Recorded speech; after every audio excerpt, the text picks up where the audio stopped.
This one's wife, King Charles's snub. Hello, I'm HG Tudor. People.com has reported on a speech that has been given by King Charles. Stephanie Petit writes, King Charles shares details of Prince William's proposal to my beloved daughter-in-law, Kate Middleton, in Kenya. King Charles spoke at a state banquet about his family's strong ties to Kenya. The British royal family's ties to Kenya are strong, and it's even where Prince William chose to propose to Kate Middleton. King Charles spoke at a state banquet in Kenya on Tuesday as part of his visit with Queen Camilla. The visit marks the monarch's first trip to a Commonwealth country since his accession in September 2022, upon the death of his mother, Queen Elizabeth.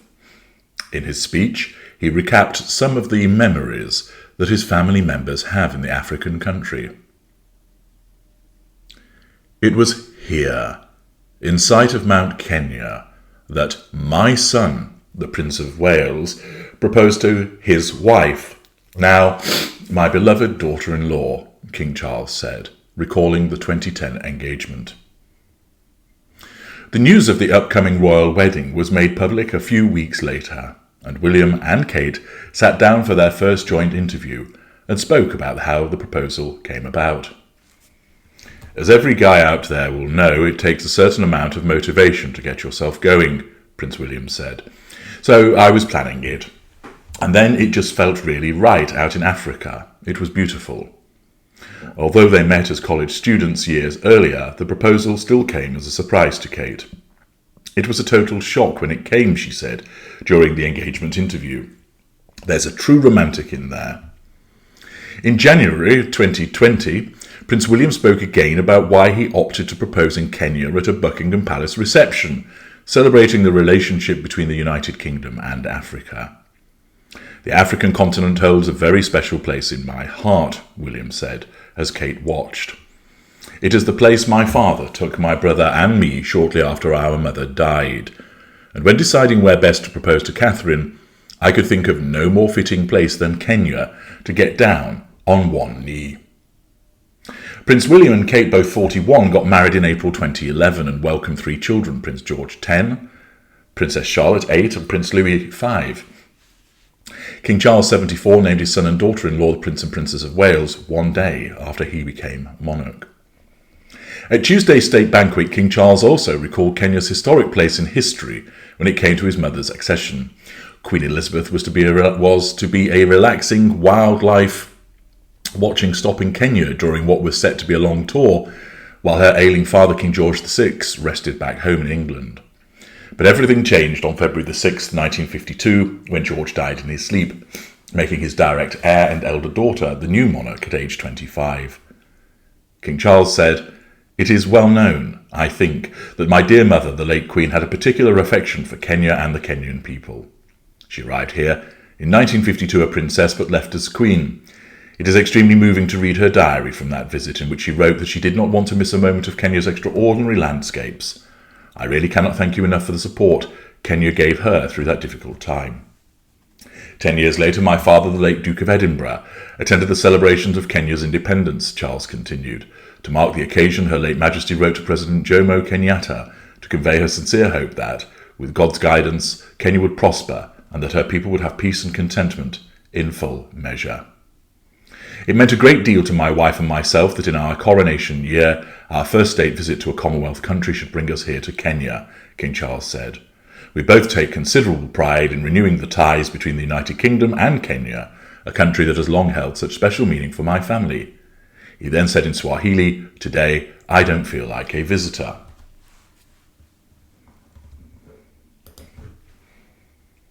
There is the report about King Charles and an excerpt from his speech in accordance with his visit to Kenya. Now, where does this all tie in to the subject of narcissism? Well, first of all, King Charles, a narcissist himself, is exhibiting his facade with a speech thanking various people, which puts across the image of a caring individual. Thus, it manages the facade, controls those who were listening to his speech, those that read about it afterwards. He draws fuel from the responses. He also triangulates the visit with his son and daughter-in-law by speaking favourably about them and the occasion of the proposal.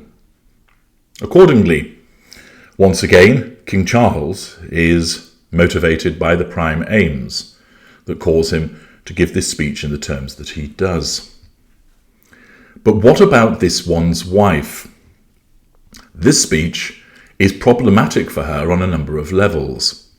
First of all, she doesn't get mentioned at all. Now, be those who might say, is that a deliberate snub on the part of King Charles? Quite possibly, albeit there is no relevance to mention Harry and this one's wife, because the occasion was being in Kenya, and that was where William proposed to Kate. It wasn't where Harry proposed to this one's wife. Therefore, there's no need to mention them. Accordingly, it's unlikely, therefore, for it to actually be a snub on the part of King Charles. Quite simply, Harry and this one's wife weren't on his radar, therefore there was no need to make mention of them, because there was nobody to control in that respect. William and Kate came upon King Charles's radar, therefore his narcissism needed him to assert control over them, and he did so in a benign way, speaking favourably about them.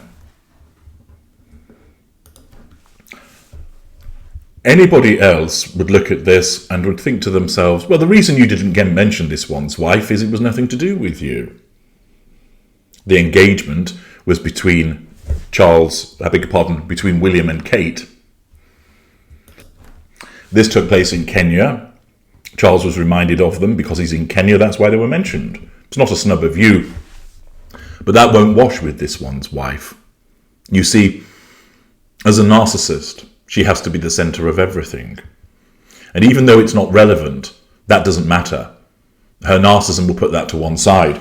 So if you were to say to her, look, this one's wife, don't get a complete Benny on about this, don't get the hump that you've not been mentioned. It's obvious why you weren't mentioned. You didn't get engaged. And the proposal wasn't in Kenya. It was for William and Kate. That's why they were mentioned and you weren't. It simply wouldn't wash with her. Her narcissism would reject it. See, once again, he's always favoured them. He's always thought so highly of her. I was hated from the very beginning, revision of history. I never stood a chance, victimhood, pity play. The narcissism will convince her that William and Catherine have always been the golden individuals, always the one that have been favoured, ignoring the relevance of why they were actually mentioned. The fact that she doesn't get mentioned at all in the speech, even though there's no reason to mention her, is problematic for this one's wife. It wounds her. She expects that Charles should speak about her, even though there's no reason to do so, even though there's no relevant reason to bring her up. That doesn't matter. She is this one's wife, and therefore she deserves to be spoken about. Furthermore, it's problematic because not only does he not fail to mention this one's wife, but he lavishes praise on both William, the one that got away, and Catherine, the nemesis, therefore doubling up on the wounding that occurs for this one's wife. It's bad enough that she's not mentioned, but she's also not mentioned in the context of Catherine being called my beloved daughter-in-law. What about me? Yells this one's wife. I'm his daughter-in-law as well. Her ignited fury rises. She will of course complain to Harry, instinctively seeking out that indirect assertion of control, and Harry's response will be, oh, well, what do you expect of my family? Oh. It might occur to him that it wasn't relevant to be mentioned, but he probably won't even bother to try and explain, because he's realised now that it doesn't get him anywhere, and it's easier for him to go along by agreeing that yes, his family is awful, and yes, this is another example of his dad being horrible, and it's no wonder that they went away to California, and yes, we made the right decision in doing so, yada, yada, yada. It gets worse, though, for this one's wife, that if this article came to her attention, the fact is that reference is made to Diana, Princess of Wales, and of course, where William stated, The African continent holds a very special place in my heart. It's the place where my father took my brother and me shortly after our mother died. And when deciding where best to propose to Catherine, I could think of no more fitting place than Kenya to get down on one knee. Remember, this one's wife believes that she has the special ability to channel the spirit of Diana, Princess of Wales, and therefore this mention of her in relation to the death and the fact that it was where Harry and William went to after the death of their mother also creates in the mind of this one's wife an offence. I channel the spirit of Diana, Princess of Wales. Therefore, I should have been mentioned. Not William, not him talking about it. I should have been mentioned. Remember, this one's wife expects everybody to anticipate her needs, and the failure to do so doubles down on her disgust at these traitorous individuals. Thus, of itself, it wouldn't necessarily be regarded as a snub. It's simply the case that William and Kate get mentioned because they got engaged in Kenya, and that's where King Charles was. He still asserts control over those two people in the audience benignly, but it is not the case that he has purposefully snubbed this one's wife. But from this one's wife's perspective, that doesn't matter. She will regard it as a snub because she regards it as her God-given right to be talked about and mentioned, that she should be referred to as the beloved daughter-in-law. It doesn't matter that she's not done anything at all to earn such status. Indeed, the fact is she's done so much not to gain that status, but that's irrelevant in her world. She has done nothing wrong, and once again she is being badly treated by the royal family. It might prompt some kind of article in one of the other supine publications, but she certainly will be complaining, were she to be aware of this article, to Harry about how badly she's been treated once again. And this gives you insight into the narcissistic mind in relation to an article that is nothing to do with her, but the narcissist believes that it should, and how that wounds the narcissist and creates a problem for them. I'm H.G. Tudor. Thank you for listening.